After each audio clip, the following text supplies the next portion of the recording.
Buenos días, queridas amigas, queridos amigos.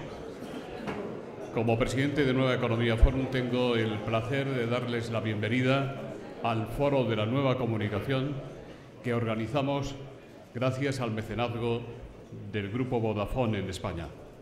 Hoy tenemos como ponente y presentador a dos grandes maestros del periodismo de España. El ponente será don Nemesio Rodríguez, presidente de la Federación de Asociaciones de la Prensa de España, y le va a presentar quien desempeñó durante 4 años ese mismo cargo, don Fernando González Urbaneja. Querido Fernando, la tribuna es tuya.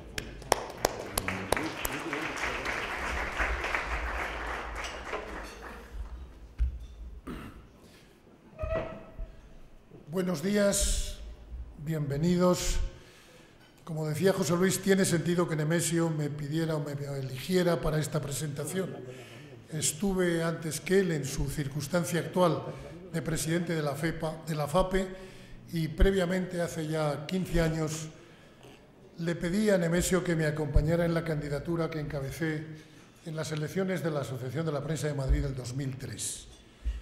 Entonces yo no conocía a Neme de nada, nuestras vidas profesionales que empezaron por la misma época porque somos coetáneos, pero él hizo el bachillerato en el Ferrol y yo le hice en Burgos, y en aquella época había distancia. Empezamos al mismo tiempo, pero nuestras vidas no se cruzaron. Yo era de la vieja escuela, de la última promoción de la vieja escuela, y Neme ya era de los nuevos, de los modernos de la facultad. En aquel momento, en aquellas elecciones, yo buscaba a alguien de F que fuera representativo, que fuera reconocido entre los colegas especialmente de la agencia, que componían el grupo de votantes más numeroso entre nuestros socios.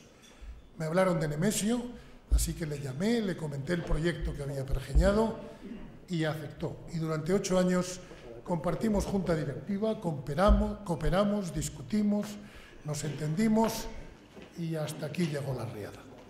No voy a hacer la reseña biográfica típica y prefiero compartir con vosotros mi opinión personal sobre Nemesio, que resumo en 3 aspectos. Primero, Neme es periodista todo el tiempo, sin distracción ni atajo alguno. Nunca se fugó de la profesión como otros hemos hecho en determinados momentos, sino que siempre estuvo en lo que hay que estar. 50 años de periodista y 50 años en el periodismo. Conoce la profesión a fondo, se sabe el oficio porque lo ha vivido, porque lo siente y porque ha reflexionado sobre él. Segunda característica, Neme es agenciero de la EFE, que es una categoría especial, una escuela y un estilo que imprime carácter, que establece la prioridad de los hechos, de los datos, de la información escueta y precisa.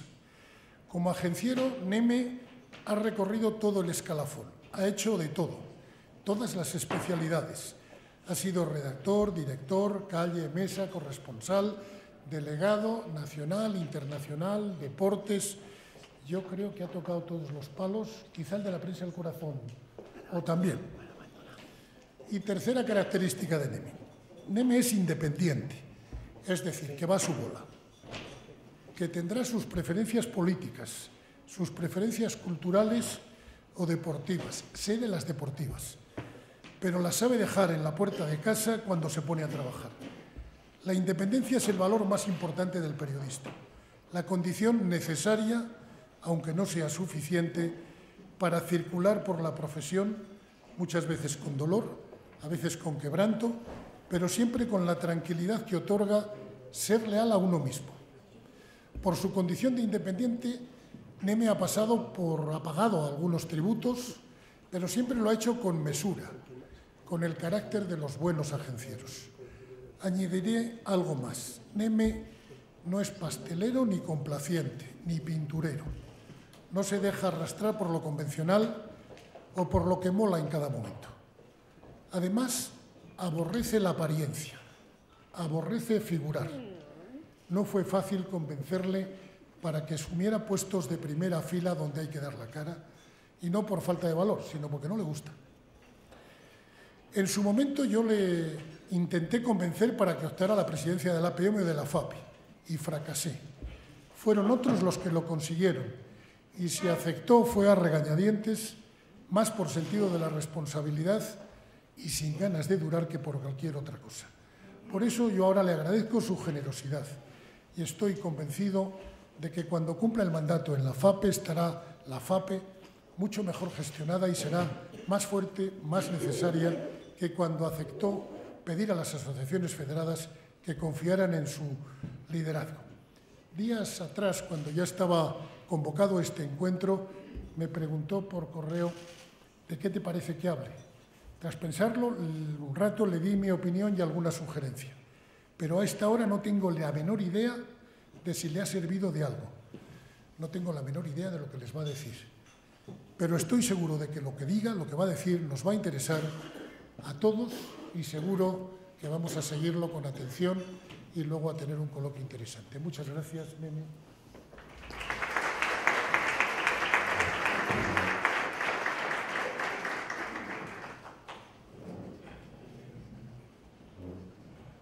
Buenos días a todos. No tengo muy buena voz porque, como media España o más, salgo de una bronquitis y entonces eso afecta siempre a la voz y a la garganta. Muchas gracias, Fernando. No sabía que me apreciaras tanto. Pese a que hemos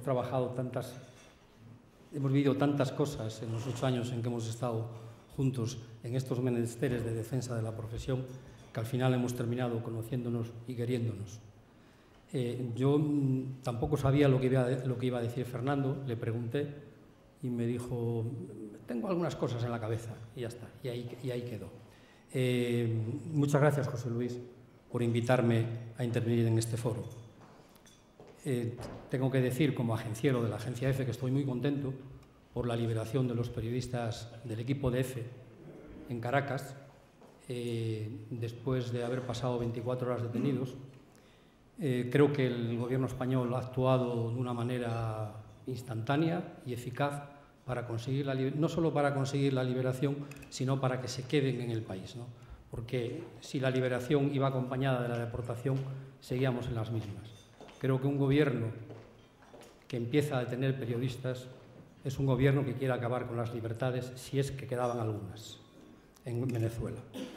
Cuando José Luis me propuso intervenir en este foro, me subrayó que era importante escuchar la voz de los periodistas, esos representantes de una profesión sin horario, escasamente retribuida hoy en día, hubo tiempos mejores, como todos sabemos, denostada por quienes quieren ocultar los abusos de poder, vilipendiada y perseguida cuando molesta, apasionante como pocas, amada por nosotros mismos y de la que no paramos de hablar ni durmiendo. Una profesión que tienes que vivirla con pasión si quieres soportar el desgaste que supone el hecho de que tu trabajo deja de pertenecerte y pasa a ser de todos cuando lo publicas. Pocas cosas hay más efímeras que una noticia y, sin embargo, pocas tienen tanta trascendencia. Así describía Gabriel García Márquez esta sensación efímera en un artículo de 1982. Nadie que no haya nacido para eso y esté dispuesto a vivir solo para eso podría persistir en un oficio tan incomprensible y voraz, cuya obra se acaba después de cada noticia como si fuera para siempre, pero que no concede un instante de paz mientras no vuelva a empezar con más ardor que nunca en el minuto siguiente. Si tuviera que elegir un lema para definir el estado actual de nuestra profesión, sería: lo peor ha pasado, pero lo mejor sigue sin llegar. Es un hecho que no hemos empezado el año con mejores noticias que en 2018, cuando de golpe, en enero, trajo el cierre de las revistas Interview y Tiempo, esas revistas que nunca pensamos que podían desaparecer alguna vez. Estamos a 2 semanas de que espacios de información claves en la pluralidad necesaria para la formación de la opinión pública desaparezcan. Me refiero a los informativos de 4. No es un cierre cualquiera, ya que lo hace una cadena generalista. Es una decisión de Mediaset que sienta un pésimo precedente.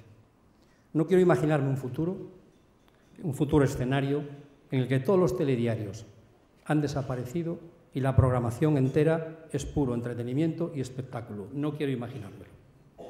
A esta noticia se une el cierre de BuzzFeed, el ERE para la mitad de la plantilla de Playground, el futuro incierto de Slam, los despidos en La Voz de Galicia y en la revista Mía. Nos ha durado poco el consuelo de saber que en 2018 el paro bajó por quinto año consecutivo. Tenemos ahora 6.800 periodistas desempleados, que son menos que el pico de 10.500 de 2013, pero que siguen siendo muchísimos.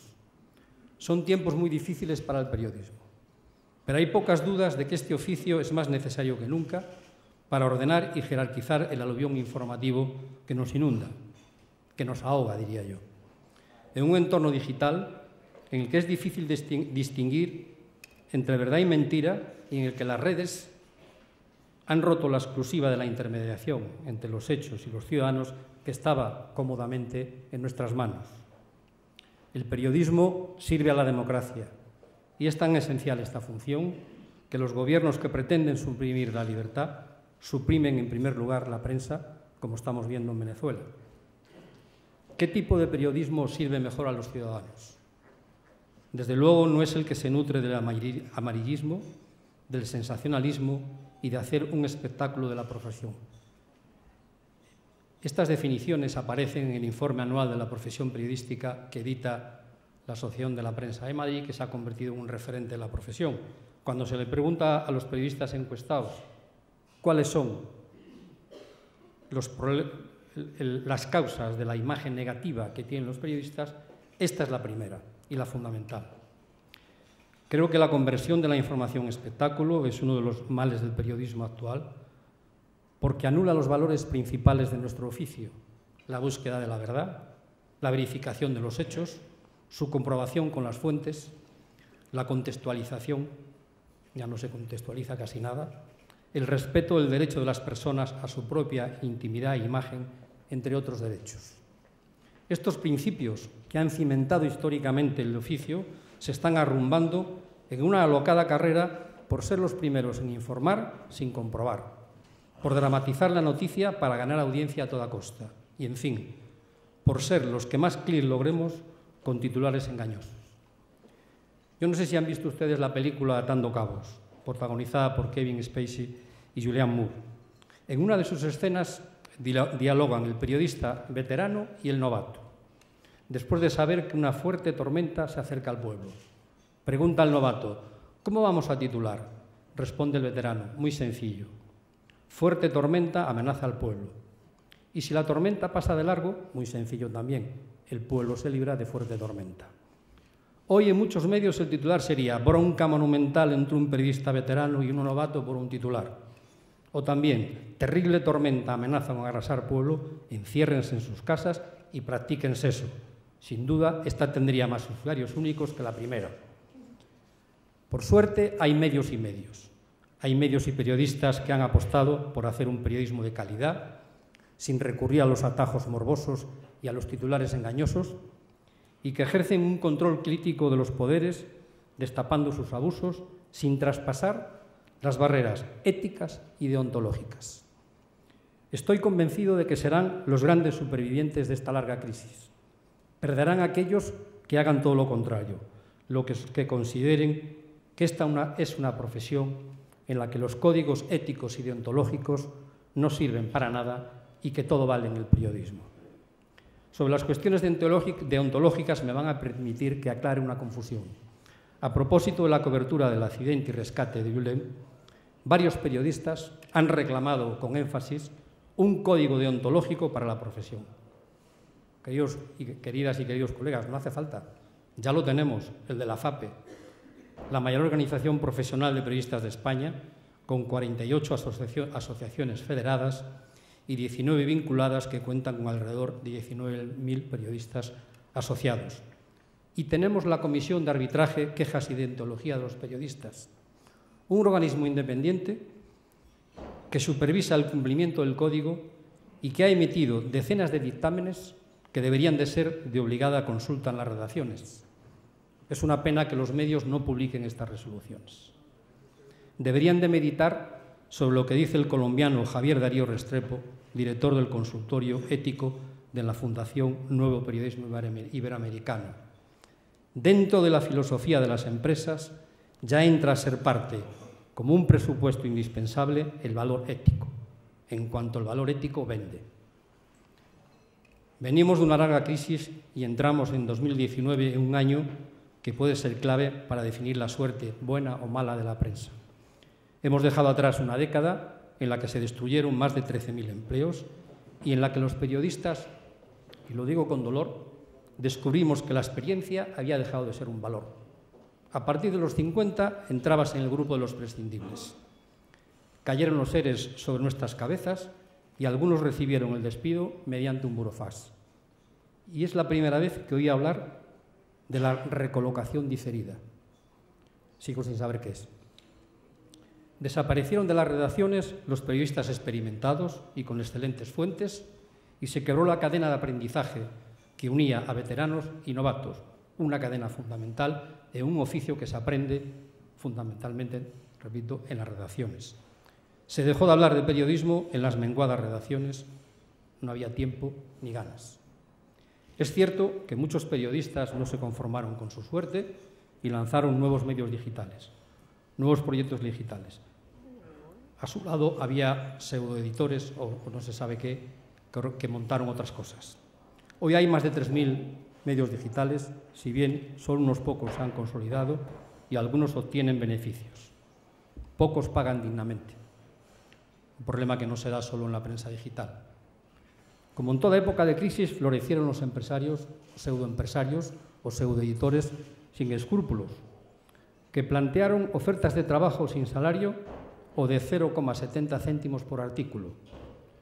¿No saben ustedes lo que tuvimos que ver estos años en los portales de empleo?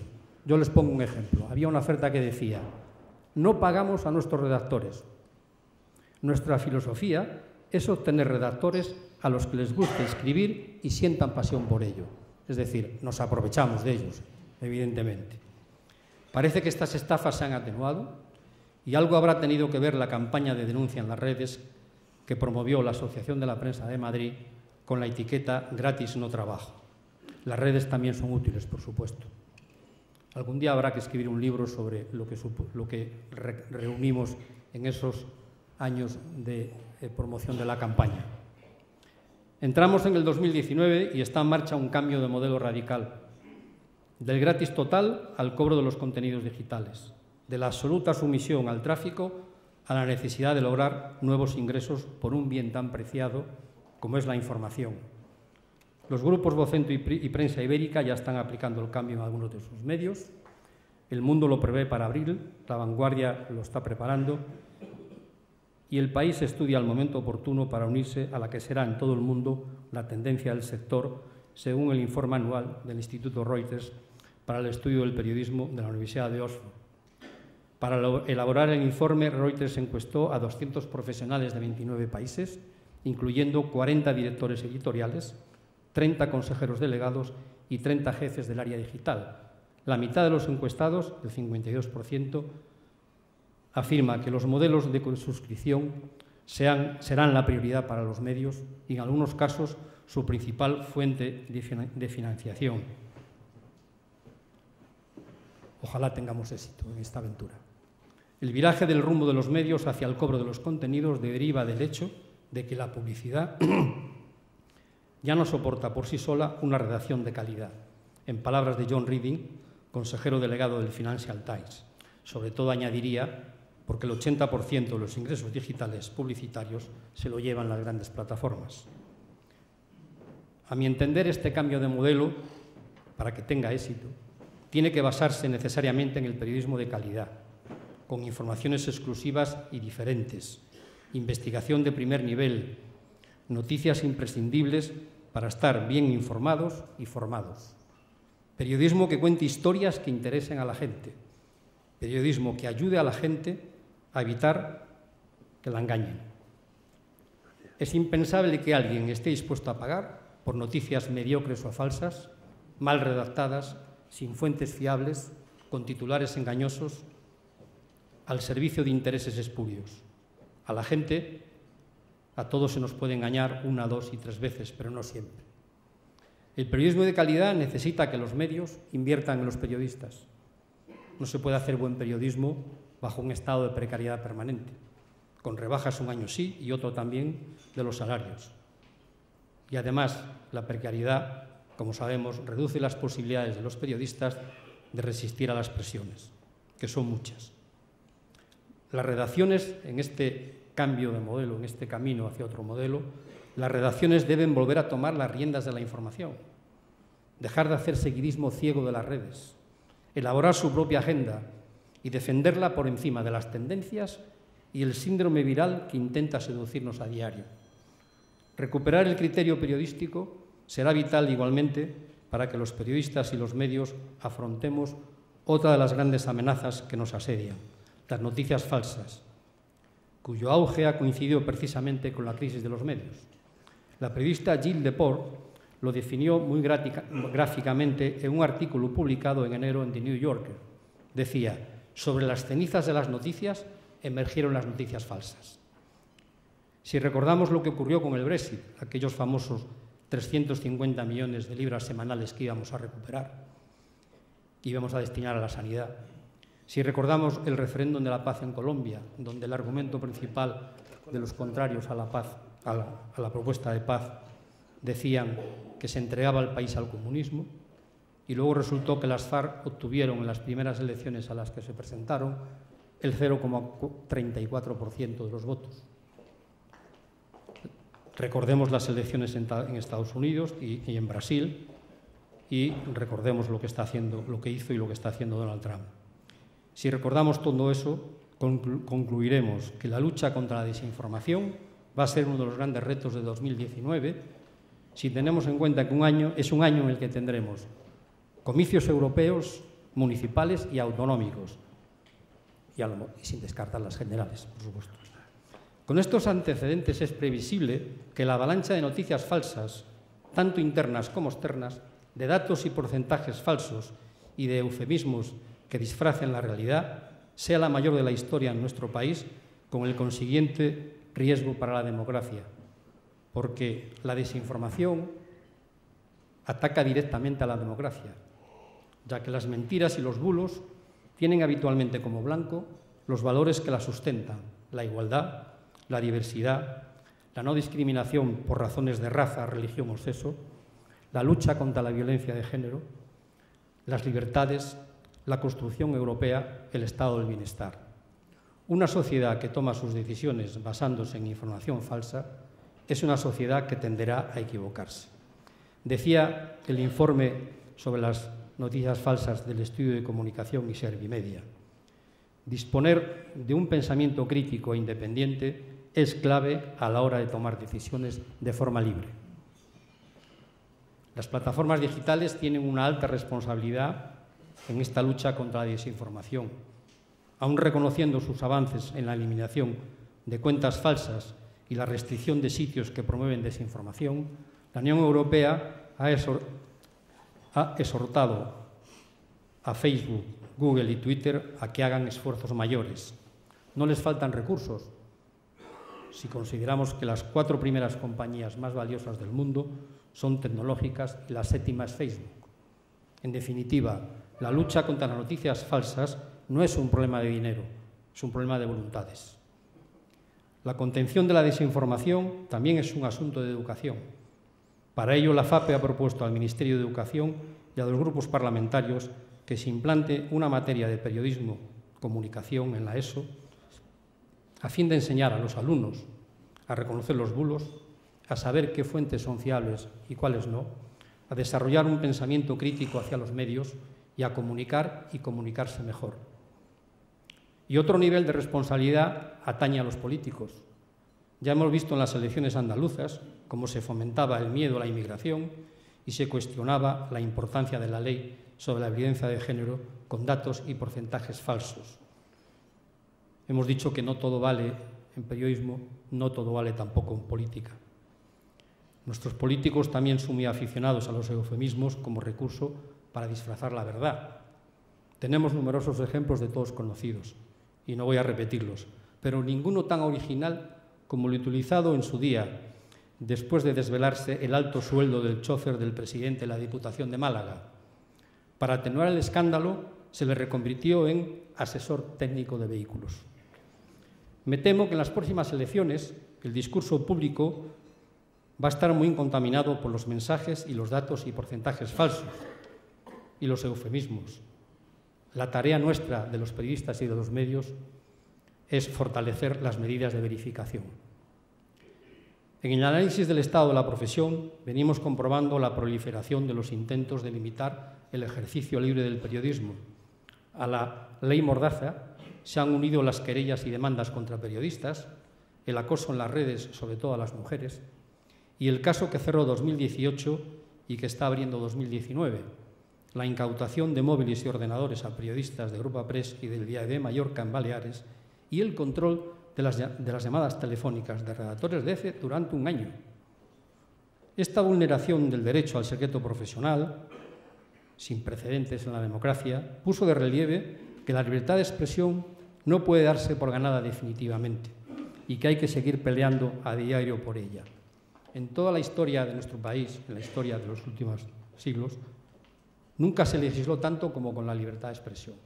Ahora que la tenemos consolidada, que llevamos 40 años de consolidación, no podemos permitir que se ponga en cuestión. También seguimos comprobando que persiste la desigualdad salarial entre hombres y mujeres y las trabas a la promoción profesional de las periodistas, capítulos en los que muy poco o nada se ha avanzado en los últimos años. En la FATPE también estamos muy preocupados por el futuro de los jóvenes estudiantes de periodismo y de los graduados ante la evidente falta de ajuste de las universidades con el mercado de trabajo. Hay más de 22.000 matriculados en periodismo y comunicación y más de 18.000 en audiovisuales. En el curso 2016-17 salieron 3.500 graduados en periodismo y 2.800 en técnicas audiovisuales. Existen 66 grados y 83 títulos de máster en periodismo y comunicación. Creo que ha llegado la hora de que las facultades, los editores, los sindicatos y las organizaciones profesionales de periodistas nos sentemos a la mesa para encontrar vías que faciliten el acceso laboral de los universitarios, tal vez, no lo sé, con planes de formación dual que incluyan compromisos de contratación. Es cuestión de hablarlo. No dejemos que se pierda la nueva generación de periodistas. Démosles la posibilidad de armar un proyecto de vida. Y termino. Necesitamos apagar los móviles, pararnos, reflexionar y examinar lo que estamos haciendo. Una reflexión para valorar si vale la pena abandonar el periodismo por el espectáculo, si vale la pena promover tertulias en las que prevalecen la intolerancia y la bronca, si vale la pena abandonar los principios deontológicos para publicar cualquier necedad, si vale la pena ser portavoces de los intereses de los poderosos y si vale la pena perder el criterio periodístico y acatar el dictado caprichoso de las redes. Reflexionemos sobre el bien que haría a nuestra profesión que cubriéramos casos como los de Julen con rigor, sin morbo, sin especulaciones ni conjeturas gratuitas, sin declaraciones vacías, dando información verificada y contrastada y respetando el derecho de las familias a la intimidad. No ganaríamos prestigio y credibilidad. Como dijo Manuel Vincent en una ocasión, el éxito de un periodista no consiste en ser leído, sino en ser creído. La credibilidad es su único patrimonio. Muchas gracias.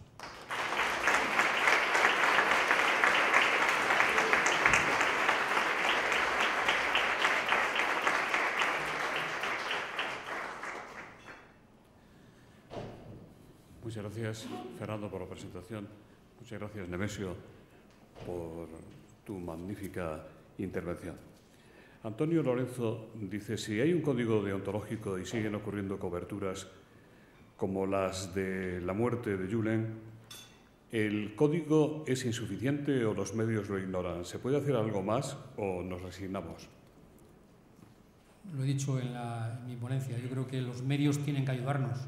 Tienen que ayudarnos publicando las resoluciones y los dictámenes de la Comisión de Quejas. Sin la ayuda de los medios no podemos implantar en la profesión y en la sociedad el apego a la ética y la deontología. Estamos solos. Hay decenas de resoluciones y dictámenes de la Comisión de Quejas sobre todos los temas que más que presentan dudas en el trabajo diario. Cómo enfocar las noticias sobre terrorismo, sobre sucesos, sobre grandes catástrofes. Está ahí, la norma está ahí, el cuerpo doctrinal está ahí. Y luego hay resoluciones en las que se pone en evidencia el mal uso que hacen algunos medios del periodismo. Resoluciones, algunas, una de las últimas que yo pensé, esta resolución seguro que se publica. Era una resolución en la que reprochaba éticamente y deontológicamente a un digital, le reprochaba que hubiera montado una campaña en contra de una mujer maltratada, cuya pareja había sido condenada, sentenciado en sentencia firme, y lo que hacía este medio, dedicar durante semanas a humillar a la maltratada, a ponerla en evidencia, y yo dije, esto, en la situación que estamos, seguro que se publica. No se publicó. Os pido a los medios, al presidente de IAMI que está aquí, le pido que hagamos un esfuerzo y de vez en cuando publiquemos aquellas resoluciones que puedan ayudarnos a enfocar mejor nuestra profesión desde un punto de vista ético y deontológico. Si eso no se publica, se queda muerto, se queda ahí. Aunque es repito, es un vademecum fundamental para afrontar todas las dudas que tenemos en nuestra profesión. Don Javier, ¿quiere decir usted algo por alusiones a lo que ha dicho don Nemesio? Vamos a ver, yo lo que quería comentarle a Nemesio es que el asunto de que los periodistas y las empresas editoriales camináramos juntos de una forma mucho más cercana, que creo que en los últimos tiempos lo hemos logrado en varias ocasiones, no sería posible, dejando aparte el tema salarial, que eso tiene su foro para ser discutido en la mesa correspondiente. En vez de tener esa proliferación de asociaciones, de diferentes, que nos hacen que vayamos cada uno por un lado, cuando yo creo que nuestros intereses son absolutamente comunes y son en lo que nos estamos jugando. Bueno, pues en resumen, es el artículo 20 de la Constitución, es lo que nos estamos jugando. Entonces, yo creo que tú crees, Nemesio, que podíamos hacer algo más en ese sentido. Yo creo que podíamos hacer eso. Lo he dicho antes, sentémonos a la mesa, hablemos entre todos y busquemos soluciones y busquemos ponernos de acuerdo sobre aquello en lo que podamos ponernos de acuerdo. Que desde luego la defensa de la libertad de expresión es absolutamente prioritaria y fundamental para todos nosotros. Muchas gracias. La presidenta de la Asociación de la Prensa de Madrid quiere decir algo. Bueno, buenos días. A mí me preocupa muchísimo, y Nemesio lo sabe porque lo hemos hablado muchas veces, la proliferación, la abundancia, la sobreabundancia de licenciados. Es decir, la cantidad de facultades de periodismo y con licenciaturas varias, ya el número lo ha expresado Nemesio, significa que tenemos una legión de aspirantes a periodistas que no van a encontrar trabajo. O sea, una legión de parados. Entonces, no se me ocurre, y le pregunto a Nemesio, que supongo que tampoco tienes una respuesta, pero en fin, lo planteo como un problema de la profesión. ¿Qué podemos hacer con todos esos miles y miles y miles de licenciados en periodismo cuando los medios y la profesión está de capa caída, cuando los ERES y las expulsiones y los cierres son el pan nuestro de cada día?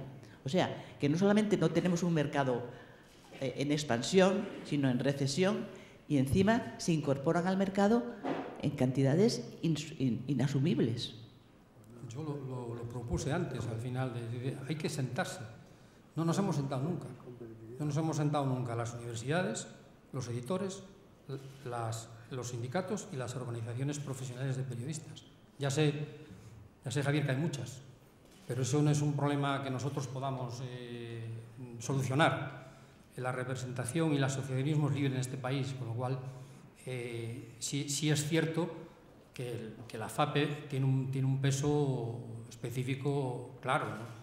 Están 49 asociaciones representadas en la FAPE y 18 vinculadas, y que hay una representación de alrededor de 19.000 periodistas. Estamos en la Federación Internacional de Periodistas, en la Federación Europea de Periodistas, pero hay otras asociaciones importantes y otras. Está el Sindicato de Periodistas, está la Agrupación de Periodistas de UGT, de comisiones, están los colegios de periodistas que se están ya creados y los que se están creando. Sí, está muy dispersa la representación de la profesión, pero poco podemos hacer contra eso, pero sí podemos sentarnos. Sara González dice, las redes sociales... perdón, disculpa, Javier. No quiero ser Pepito Grillo, pero recuerda, Nemesio, que tenéis una propuesta mía para que realmente nos constituyamos en un foro dentro de AMI, independiente de periodistas, que se adhieran a esa plataforma para la defensa de la libertad de expresión. Eso lo hemos planteado y lo hemos dicho. Y todavía no nos habéis respondido al respecto. Yo también te propuse que entrarais en la comisión de quejas y arbitraje del periodismo y dijiste que no. Yo también te propuse que la AMI entrara en la comisión de arbitraje, quejas y deontología del periodismo y dijiste que no. Bueno. Es el momento en que digáis los dos que sí. Ya que sí, claro, por supuesto. Yo estoy dispuesto a participar en ese foro. Tampoco he recibido, digamos, un argumentario, y me lo podéis enviar, un argumentario sobre en qué va a consistir ese foro. Nos citamos. Esto es urgente. Muchas gracias. Bueno, esto me ha dejado a mí muy contento porque este foro también tiene que ser... Eso. Es la primera vez que lo veo así. Es la primera vez que lo veo así. Sí, la primera vez. Sara González, las redes sociales, la facilidad que suponen, ofrecen cada día a millones de personas el espejismo, la ilusión de ser periodistas sin estar comprometidos con el cumplimiento del código ético alguno. Son falsos periodistas que fabrican noticias falsas en muchas ocasiones. ¿Hay alguna manera de corregir esto? ¿Quién debería poner orden si es que eso es posible? Encarna Samitier, la directora de 20 Minutos, le pregunta cómo evitar que los propios periodistas confundamos redes y periodismo. Bueno, no hay manera de evitar. A la primera pregunta no hay manera de evitarlo. No vamos a cerrar las redes ni vamos a cerrar la actividad de las plataformas digitales. Sí habrá que pedirle a las plataformas digitales que adopten o apliquen un código de buenas prácticas y un código de buen uso de las redes, pero no se puede poner puertas al campo, es imposible. Y yo, hombre, tampoco debemos llamarles periodistas. Hay gente, personas que escriben en las redes y que utilizan las distintas maneras de intervenir en las redes, pero si le empezamos a llamarles, hay periodistas que no son periodistas. Los periodistas son los que son. Y luego la segunda, ¿cuál era? La segunda era de Encarna y dice, ¿cómo evitar que los propios periodistas confundamos redes y periodismo? Bueno, yo creo que la única manera de evitarlo es no dejarse arrastrar por lo que se dice en las redes, tener un poco más de criterio periodístico, no seguir ciegamente lo que se dice en las redes. Eso de, vamos a ver qué es tendencia en las redes. No, oiga, la tendencia la marco yo. Luego me puedo apoyar en las redes para ver cuáles son los temas que pueden interesar o que están más de actualidad, pero el criterio periodístico lo aplico yo, no me lo aplican las redes. Una pregunta que llega también. Después de tantos años trabajando en la agencia EFE, ¿qué opina de que hoy sea habitual que muchos periodistas se apropien de las noticias de las agencias y las firmen sin aportar nada a ellas con la excusa de que su medio paga el servicio de EFE? Bueno, es una excusa barata y es una excusa inaceptable. Incluso en los propios libros de estilo de los medios está que no se puede, que hay que citar siempre la fuente. Parece que aquí en este país la costumbre es que si la fuente es la agencia EFE, pues me apropio de su trabajo y no tengo que citarla. Es una vulneración primero es una vulneración del respeto del trabajo de los demás. Hacer periodismo, como sabemos, es muy caro, no es barato. y el esfuerzo que hay que dedicar tiene que ser respetado por todos. Y el abuso que se hace de las informaciones de las agencias es un abuso que tiene que terminar. Nosotros en la agencia EFE lo hemos denunciado por activa y por pasiva. Mandábamos cartas a los directores de los medios destapando la noticia que se había pisado y la fuente que nos había mencionado, pero hemos tenido muy escaso éxito. Había una serie de televisión, periodistas, me parece que se llamaba, que ilustraba esto de una forma descarada. Es decir, era la reunión de redacción de local, y entonces el redactor jefe, que era Coronado, me parece, terminaba siempre diciendo: agarras de agencias, lo citas, lo rellenas un poco, lo adornas y ya con eso vale, pero sin citarlas, obviamente. Es una vulneración, es una falta de respeto al trabajo de los demás y es una vulneración de sus propios libros de estilo.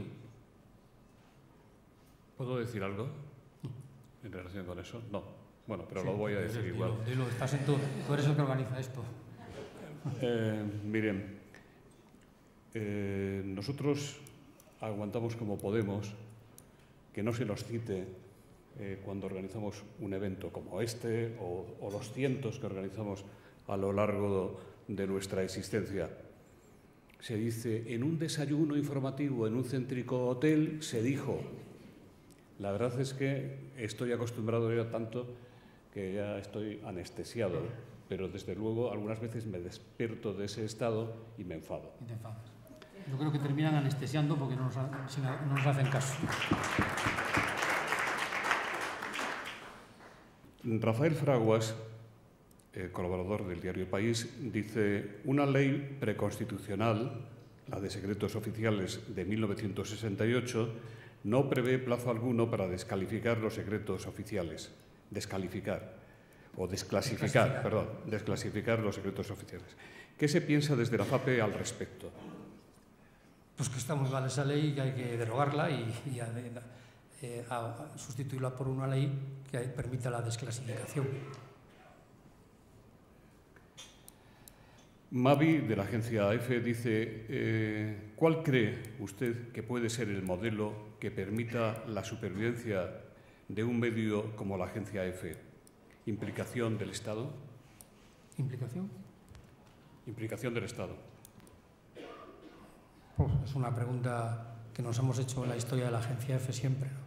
Cómo sobrevivir y cómo en un mundo de tan durísima competencia. Yo creo que la agencia EFE tiene que estar financieramente dotada adecuadamente, con una financiación que le permita hacer su servicio público que hace, porque la agencia EFE, muchas veces miramos la agencia EFE como un medio cualquiera, como una agencia cualquiera, y la agencia EFE tiene una cosa muy específica, que es, por el contrato de servicios con el Estado, tiene que mantener corresponsalías y delegaciones donde a lo mejor no las mantendría si no tuviera ese contrato con el Estado. Al mismo tiempo tiene que cubrir actividades de los altos estamentos del Estado, tiene que cubrirla obligatoriamente, y ese tipo de coberturas supone un gasto y una inversión enorme. Siempre se ha dicho, y los cálculos están hechos, José Antonio lo sabe, siempre se ha dicho que lo que hacía EFE y lo que le costaba a EFE cumplir ese servicio con el Estado era superior a lo que recibía. Está calculado fehacientemente. Pero la agencia EFE tiene una situación particular que no tienen otras agencias, otros medios. Recibimos una subvención, pero esa subvención es para hacer un determinado trabajo, tener una presencia de España en el mundo. Siempre hemos sostenido en la agencia que si hay que hacer marca España, la agencia EFE lo lleva haciendo desde siempre, sobre todo cuando se expandió internacionalmente y ya en la democracia, cuando adquirió un prestigio y una presencia en América Latina tan importante que superaba a todas las demás empresas españolas. Yo fui corresponsal delegado de la agencia EFE 3 años en Perú, y en Perú estaba la agencia EFE, una empresa del Estado de minería que se llamaba Adaro, del antiguo INI, y estaba Iberia. No había bancos, había oficinas de representación, y quien representaba la marca España en Perú era la agencia EFE. Eso no ha sido nunca valorado. Tiene un valor incalculable. Con lo cual, a la agencia EFE no hay que mirarla solo como una agencia de noticias estatal, sino como una agencia que hace un papel fundamental para difundir la imagen de España en el mundo y sobre todo en América Latina. Yo he vivido la experiencia de que muchas veces no se comenzaba una rueda de prensa hasta que no llegara el periodista de la agencia EFE. Sí, claro. Yo no he tenido nunca en mi vida profesional nada que ver con la agencia EFE, pero siempre he tenido un gran respeto por los profesionales de esa casa, que desde su origen han sido unos profesionales con buena cuna, con buena madre. Pero jamás he entendido la política de los gobiernos con la agencia EFE. Creo que es la más estúpida de las políticas, es decir, no subvencionar la agencia EFE, no tener la agencia EFE como un servicio público fundamental para el Estado, es de las cosas más ruines y más estúpidas y alguna vez que lo he podido discutir con mis etapas, nunca entendí la miopía del Ministerio de Asuntos Exteriores, sobre todo del de Hacienda, que ha sido siempre el mayor enemigo de EFE, y siempre que puedo lo digo. EFE debía estar subvencionada en el mismo nivel que está la Agence France-Presse, que es exactamente 3 veces más que la agencia EFE. Y que la agencia EFE no esté subvencionada como Dios manda por razones de Estado es una de las políticas más estúpidas. Y perdona la interrupción y que no... Jorge Domínguez le pregunta qué le parece la situación en Radio Televisión Española con una administradora única provisional que parece que llegó para quedarse y que gobierna arbitrariamente esa casa que debería ser la casa de todos.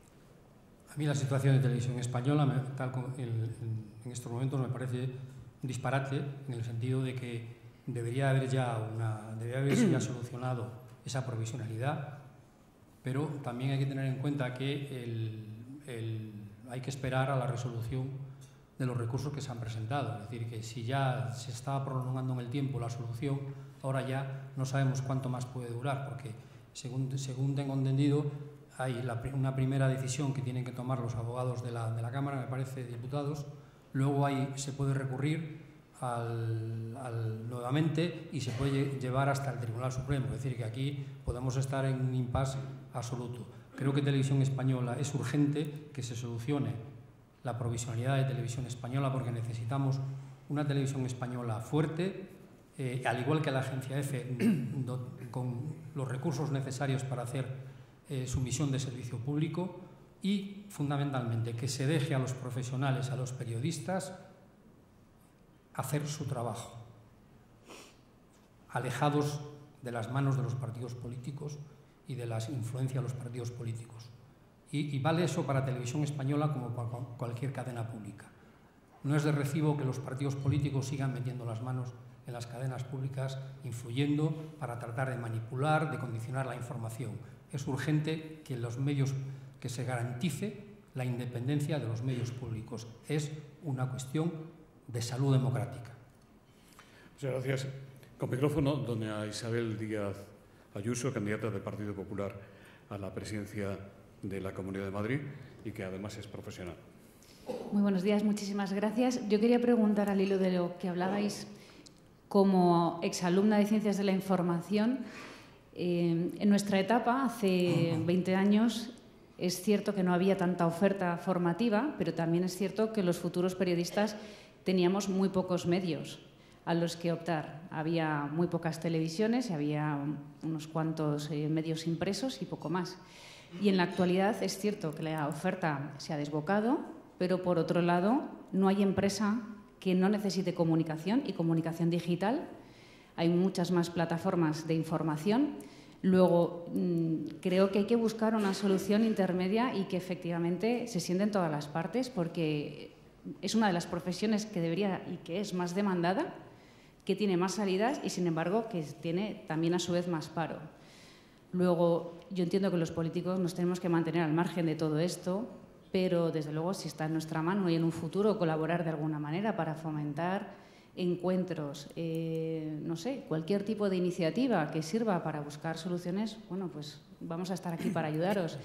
pero como exalumna, no como político, sí que os ruego que lo penséis bien, porque tiene que casar esa oferta formativa que hay con esa demanda del mercado, que para cualquier profesional de ciencias de la información formado en nuevas tecnologías hay.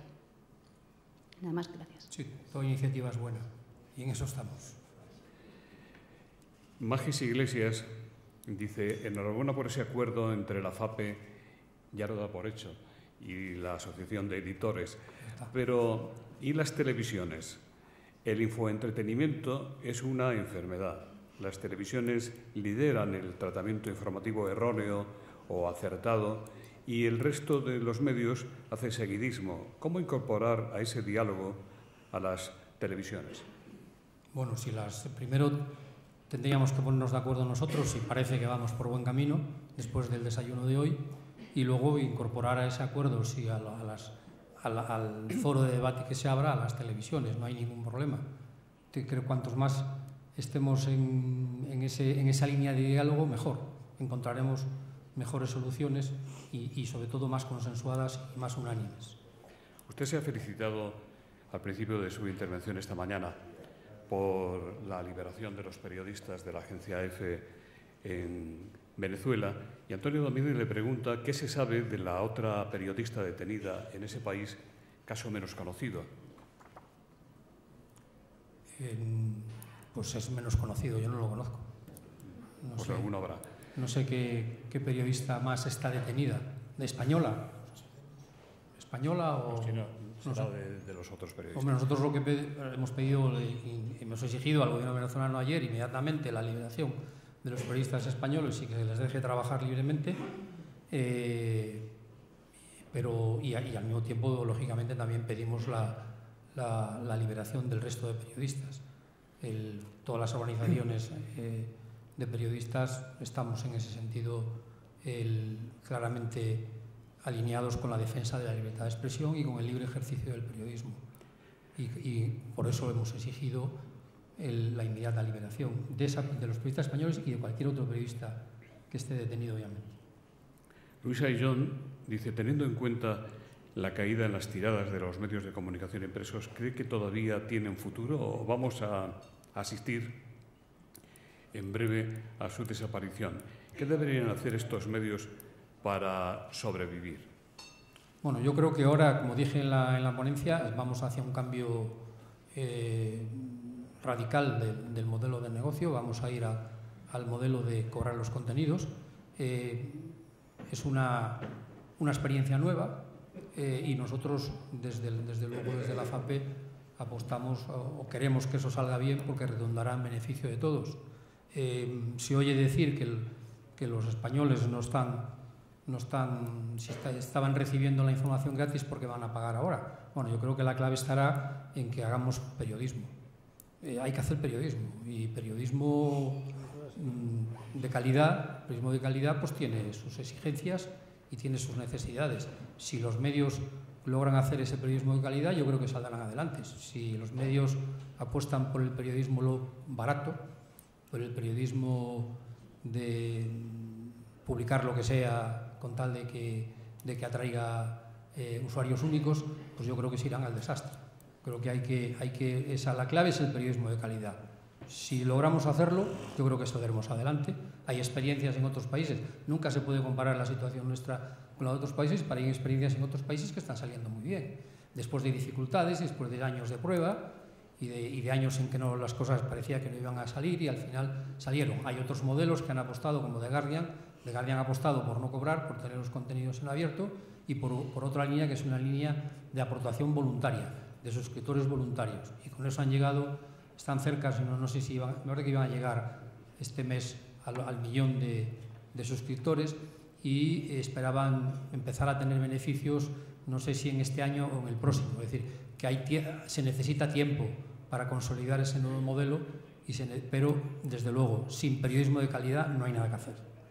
Isaías Blázquez, de Castilla-La Mancha Media, dice: ¿cree que las plataformas tecnológicas se están implicando en la lucha contra los bulos o se ponen de perfil? ¿Cree que los bulos pueden superar la difusión y la influencia que puedan conseguir las noticias contrastadas?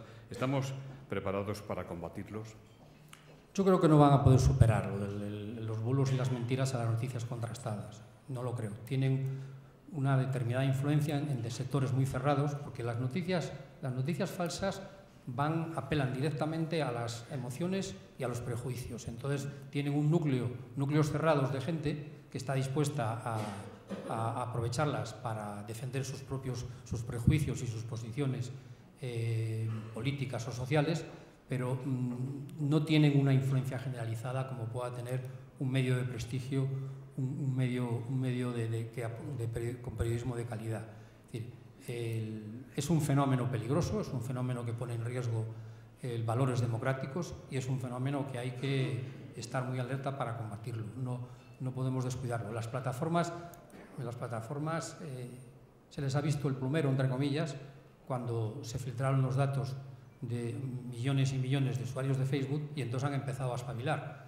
Es decir, han empezado a espabilar y están aplicando medidas. Pueden hacer mucho más, por supuesto. Tienen unos ingresos fabulosos, absolutamente fabulosos. Podrían destinar parte de esos ingresos a potenciar los controles de verificación.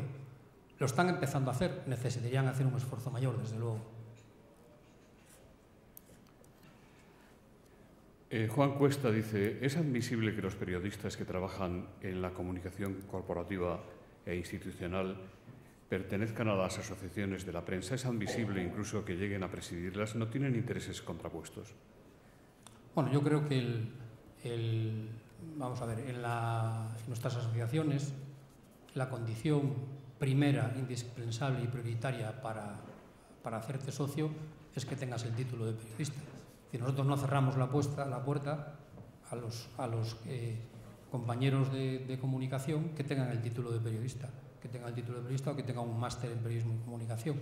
No podemos cerrarla ni debemos cerrarla. Otra cosa es si un periodista de comunicación puede ser presidente de la asociación de una asociación de la prensa o de la FAPE. En las asociaciones de la prensa hay hay todo tipo de presidentes. Hay presidentes que trabajan en periódicos, que trabajan en el periodismo, y hay presidentes que trabajan en comunicación.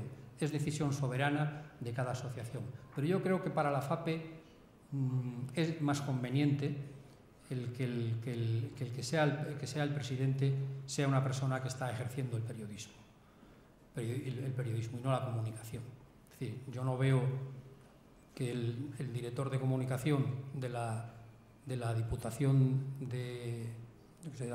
Provincial de Cáceres pueda ser presidente de la asociación de la prensa local y tampoco de la FAPE, quiero decir. Es decir, que hay que distinguir. Yo creo que nosotros, los periodistas, los que hacemos periodismo, a veces confundimos mucho el papel de los comunicadores. Es decir, los comunicadores hacen periodismo también. Hay una parte de periodismo y es muy bueno además que los que hayan estudiado periodismo pasen a la comunicación. Pero yo creo que tienen más claro ellos la diferencia entre comunicación y periodismo que nosotros. Nosotros tendemos a confundirlo con más facilidad que ellos. Ellos tienen claro cuál es su misión, cuál es su trabajo, dónde están sus límites y luego saben diferenciar. Ellos son la fuente y nosotros somos los periodistas que buscamos que la fuente nos dé información o nos confirme una determinada información. Es decir, que el papel está claro. Ellos son la fuente, nosotros somos los que vamos detrás de la fuente. Nuestro papel es evidentemente distinto. Tenemos ya que terminar. Mil disculpas por las preguntas que ya no puedo leer. Dionisio Toledo hace la siguiente. ¿La Moncloa de Sánchez es más accesible, más respetuosa con la profesión periodística que la Moncloa de Rajoy? ¿Comunica mejor el aparato del presidente actual que el del anterior? Yo tengo una máxima desde que asumí la presidencia de FAPE, que yo no voy a hablar de política. Yo no hablo de política, yo hablo de periodismo nada más. Punto primero. Segundo, no soy un periodista que esté en Moncloa, trabajando en Moncloa y siguiendo la información que hace, cómo trabaja el Departamento de Comunicación de Moncloa, ni estuve antes en las etapas anteriores, con lo cual no puedo hacer comparaciones de cómo yo creo que Moncloa, la comunicación de cualquier departamento o cualquier dirección de un gobierno tiene que ser abierta, transparente, no engañar, no tratar de colar historias poco sustentadas no tratar de influir para difundir una determinada posición, una determinada ideología. Es decir, si hacen ese trabajo lo estarán haciendo bien. Es decir, la veracidad de lo que cuentan es lo fundamental. Don José Romero, director de comunicación de Vodafone, el mecenas que hace posible este foro de la nueva comunicación, despide el acto. Bueno, el mecenas es Vodafone, yo no. Bueno, yo entonces, antes lo comentaba con algunas personas antes de empezar el acto, yo aquí me siento un intruso, yo no soy periodista, yo soy agrónomo. Sin embargo, siempre lo que ha sido el periodismo me ha interesado mucho desde fuera y desde que lo llevo en la comunicación de Vodafone me parece muy atractivo. Habéis hablado mucho de códigos deontológicos. Yo lo que os animo es a que impulséis de verdad códigos deontológicos de comportamiento con las empresas. Yo creo que tiene que acabar, lo digo siempre en este foro, pero esto no cesa, esa vinculación entre la inversión publicitaria por parte de las empresas y la presión para que después salgan noticias de determinada manera. Porque es fundamental, porque el lector, muchas veces nos quejamos de que los lectores pierden interés por los medios tradicionales o serios, pero es que los medios tradicionales o serios muchas veces ellos mismos están lastrando su información con tratamientos que son tratamientos descafeinados e interesados. Yo os animo a que de verdad busquéis con las empresas acuerdos para acabar con las malas prácticas. Esto del branded content que no se dice claramente que es un contenido patrocinado. Todos estos tipos de prácticas que a medio plazo pueden ayudar a la cuenta de resultados, sin embargo, a medio y largo plazo son un lastre para la credibilidad de los medios. Y al final el lector va a buscar, pues posiblemente las noticias falsas, pero es que posiblemente para él son de la misma naturaleza. Entonces yo os animo de verdad a que impulséis códigos deontológicos creíbles y que funcionen de verdad. Muchas gracias.